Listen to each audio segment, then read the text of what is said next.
Good morning students. तो हम लोग आज पढ़ने वाले हैं 7 point, what are the fundamental values of Indian constitution. भारतीय संविधान की जो फंडामेंटल वैल्यूज़ हैं वो कौन कौन सी हैं। The guiding values which inspire the national freedom movement and were in turn nourished by it form the foundation for India democracy. यानी कि वो सभी निर्देशित करने वाले मूल्य जिन्होंने प्रेरित किया नेशनल फ्रीडम मूवमेंट के लिए। ये बाद में क्या हो गया, इन नेशनल फ्रीडम मूवमेंट को या इस कंट्री को या इस देश की जो डेमोक्रेसी का जो फाउंडेशन है, इन सबको इन वैल्यूज़ ने ही क्या किया, इंस्पायर किया और तो और यहाँ तक कि नरिश किया। These values are imbibed in the preamble of the Indian constitution. अब जो ये वैल्यूज़ हैं, ये वैल्यूज़ सारी की सारी भारतीय संविधान के प्रीएम्बल में समाहित हैं। They provide guidance to all the articles of the Indian Constitution।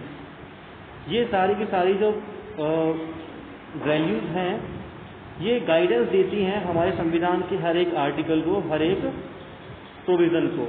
The Constitution begins with a short statement of its basic values। जो संविधान है वो शुरू होता है अपने छोटे से स्टेटमेंट के साथ में, जो कि इसका क्या होता है, बेसिक वैल्यूज होता है। This statement is called the preamble of the constitution. जो ये छोटा स्टेटमेंट होता है, यह ही प्रीएम्बल कहलाता है संविधान का। Inspired by the American model, most countries in the contemporary world have chosen to begin their constitution with the preamble.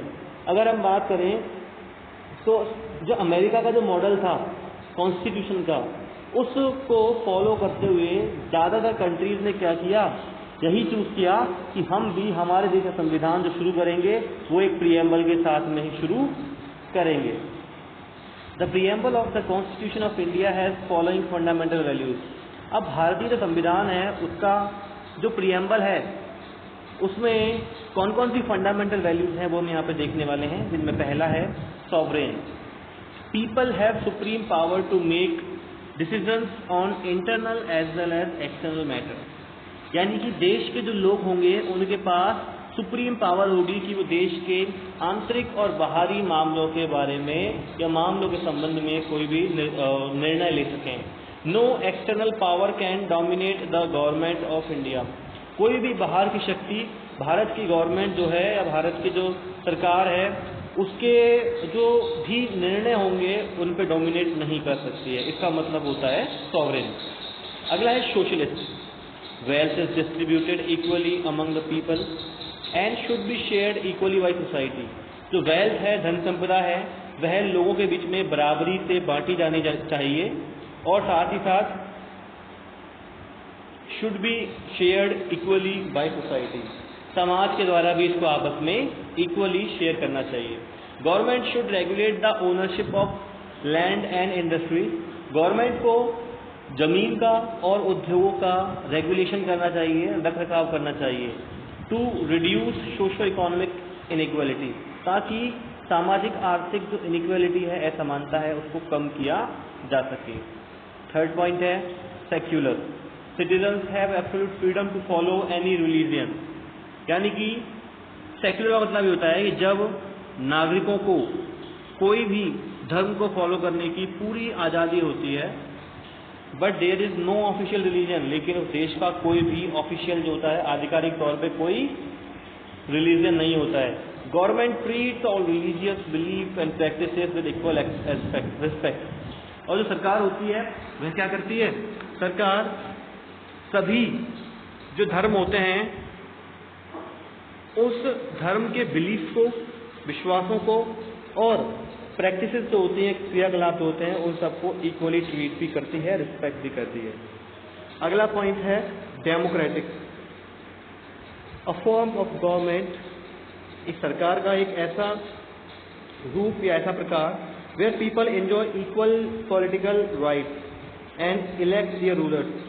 जहाँ यानी सरकार का एक ऐसा स्वरूप जहाँ पे लोग अपने पॉलिटिकल जो राजनेता होते हैं, पॉलिटिकल जो आइडेंटिटी होती हैं, उनको चुनाव करते हैं और अपने रूलर्स को चुनते हैं। Government run according to basic rules. और जो गवर्नमेंट बनती है ये गवर्नमेंट बेसिक रूल्स के अकॉर्डिंग ही चलती है, ऐसा नहीं अपने मन के हिसाब से कुछ भी कर रहे हैं।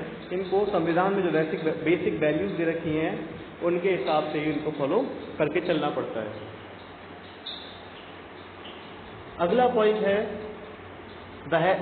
रिपब्लिक। रिपब्लिक का मतलब क्या होता है?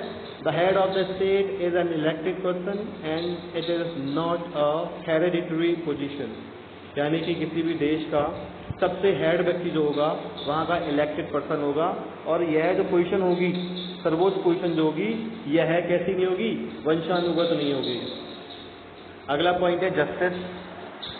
Citizens can not be discriminated on the grounds of caste, religion and gender. नागरिक जो है, नागरिकों के साथ में उनके जाति, धर्म या उनके जेंडर के आधार पर किसी प्रकार का डिस्क्रिमिनेशन नहीं किया जाना चाहिए।